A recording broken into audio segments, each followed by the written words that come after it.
नमस्कार मित्रों, भगवान की महिमा गाथा चैनल में आपका स्वागत है। आज मैं महामाया के बारे में बताऊंगा। एक ऐसा ज्ञान दूंगा जिससे आप समझ जाएंगे कि माया क्या होती है। एक प्रसंग के माध्यम से समझते हैं। मार्कंडी जी बोले, सूर्य के पुत्र सावर्णी जो 8वें मनु कहे जाते हैं, उनकी उत्पत्ति की कथा विस्तार पूर्वक कहता हूँ, सुनो। सूर्य कुमार महाभाग सावर्णी भगवती महामाया के अनुग्रह से जिस प्रकार मनवंतर के स्वामी हुए, वही प्रसंग सुनाता हूँ। पूर्व काल की बात है। स्वारोचित मनवंतर में सुरत नाम के एक राजा थे, जो चैत्र वंश में उत्पन्न हुए थे। उनका समस्त भूमंडल पर अधिकार था। वे प्रजा के अपने औरस पुत्रों के भांति धर्मपूर्वक पालन करते थे। तो भी उस समय कोला विध्वंसी नाम के क्षत्रिय उनके शत्रु हो गए। राजा सूरत की दंड नीति बड़ी प्रबल थी। उनका शत्रुओं के साथ संग्राम हुआ। यद्यपि कोला विध्वंसी की संख्या में कम थे, तो भी राजा सूरत युद्ध में उनसे परास्त हो गए। तब वे युद्ध भूमि से अपने नगर को लौट आए और केवल अपने देश के राजा होकर रहने लगे। समूची पृथ्वी से अब उनका अधिकार जाता रहा, किंतु वहाँ भी उन प्रबल शत्रुओं ने उस समय महाभाग राजा सूरत पर आक्रमण कर दिया। राजा का बल क्षीण हो चला था, इसलिए उनके दुष्ट बलवान एवं दुरात्मा मंत्रियों ने वह उनकी राजधानी में भी राजकीय सेना और खजाने को हथिया लिया।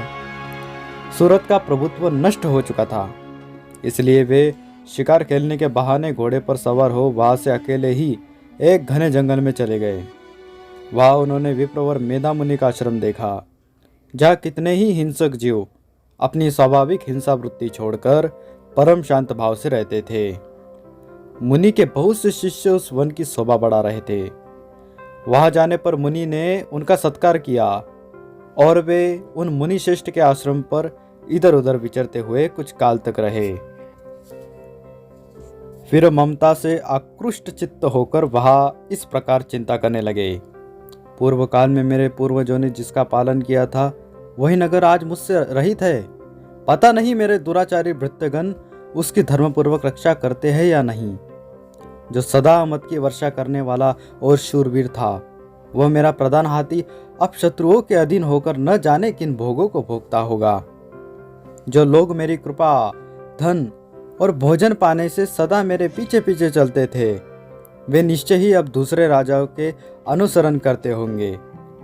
उन अपव्ययी लोगों के द्वारा सदा खर्च होते रहने के कारण अत्यंत कष्ट से जमा किया हुआ मेरा वह खजाना खाली हो जाएगा। ये तथा और भी कई बातें राजा सूरत निरंतर सोचते रहते थे। एक दिन उन्होंने वहां विप्रवर मेधा के आश्रम के निकट एक वैश्य को देखा और उससे पूछा, भाई तुम कौन हो या तुम्हारे आने का क्या कारण है? तुम क्यों शोकग्रस्त और अनमने से दिखाई देते हो? राजा सूरत का यह प्रेम पूर्वक कहा हुआ वचन सुनकर वैश्य ने विनीत भाव से उन्हें प्रणाम करके कहा। वैश्य बोला, राजन, मैं धनियों के कुल में उत्पन्न एक वैश्य हूँ। मेरा नाम समाधि है। मेरे दुष्ट स्त्री पुत्रों ने धन के लोभ से मुझे घर से बाहर निकाल दिया है।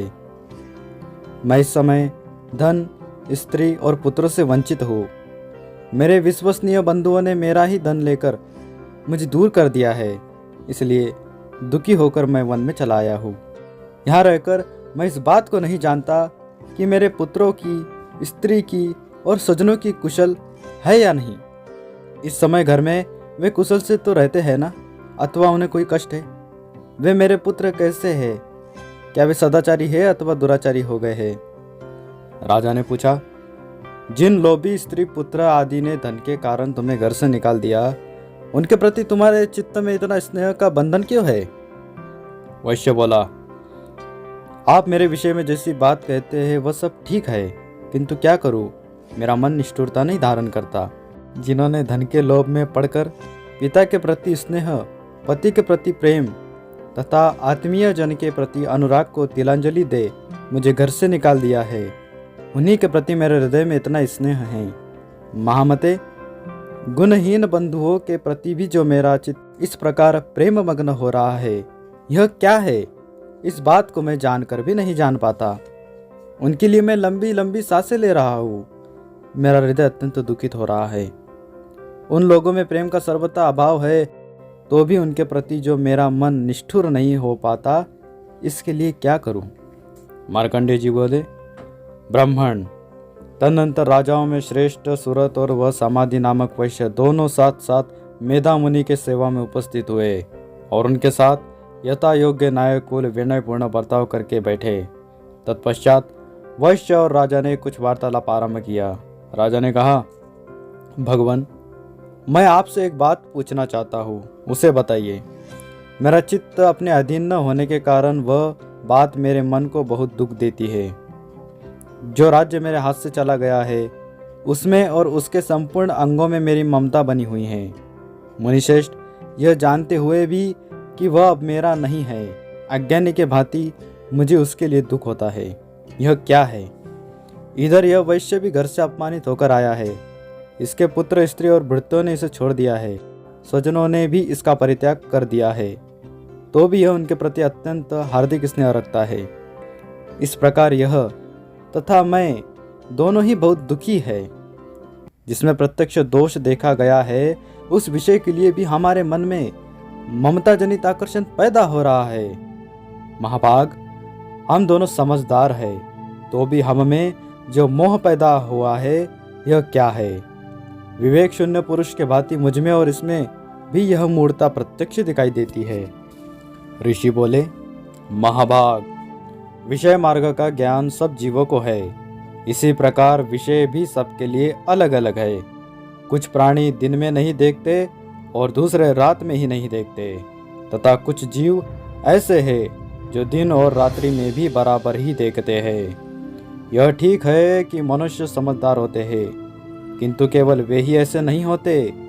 पशु, पक्षी और मृग आदि सभी प्राणी समझदार होते हैं। मनुष्य की समझ भी वैसे ही होती है जैसे उन मृग और पक्षियों की होती है, तथा जैसे मनुष्य की होती है वैसे ही उन मृग पक्षी आदि की भी होती है। यह तथा अन्य बातें भी प्रायः दोनों में समान ही है। समझ होने पर भी इन पक्षियों को तो देखो, ये स्वयं भूख से पीड़ित होते हुए भी मोहवश बच्चों की चोंच में कितने अन्न के दाने डाल रहे हैं। नरश्रेष्ठ, क्या तुम नहीं देखते कि ये मनुष्य समझदार होते हुए भी लोभवश अपने किए हुए उपकार का बदला पाने के लिए पुत्रों की अभिलाषा करते हैं? यद्यपि उन सब में समझ की कमी नहीं है, तथापि वे संसार जन्म मरण की परंपरा बनाए रखने वाली भगवती महामाया के प्रभाव द्वारा ममतामय भंवर से युक्त मोह के गहरे गर्त में गिराए गए हैं। इसलिए इसमें आश्चर्य नहीं करना चाहिए। जगदीश्वर भगवान विष्णु के योग निद्रा रूपी जो भगवती महामाया है, उन्हीं से यह जगत मोहित हो रहा है।